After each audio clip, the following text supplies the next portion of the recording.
So these possibilities become probabilities. But Mm. you create an atmosphere where others can glow and grow.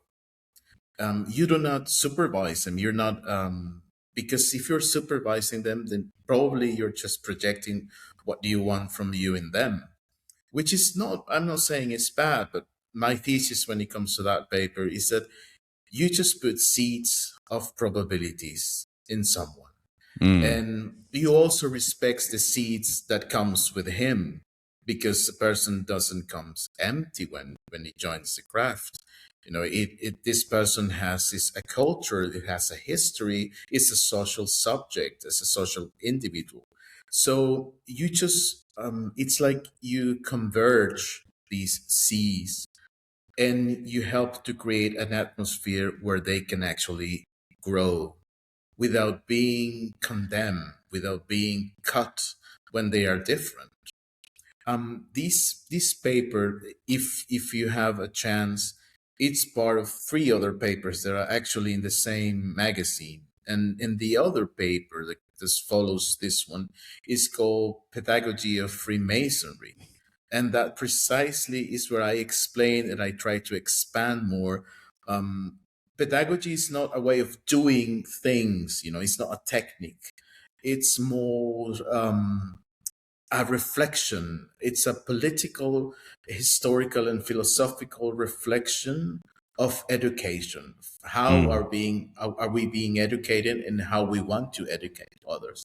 So this was mostly a reflection that you're not this supervisor who is just seeing when is this seed going to be growing into a big plant, and this plant has to be the color that I want, and it has to have flowers, but it must have fruits. Someone is going to be different.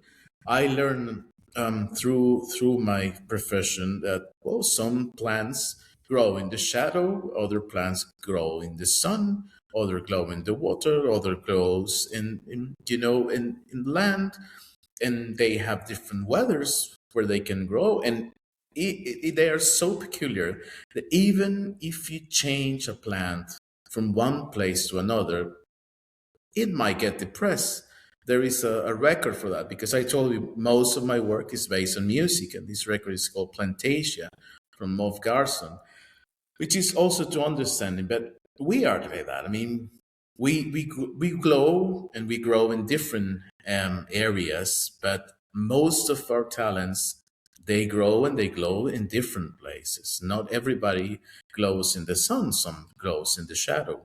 So the master must respect that.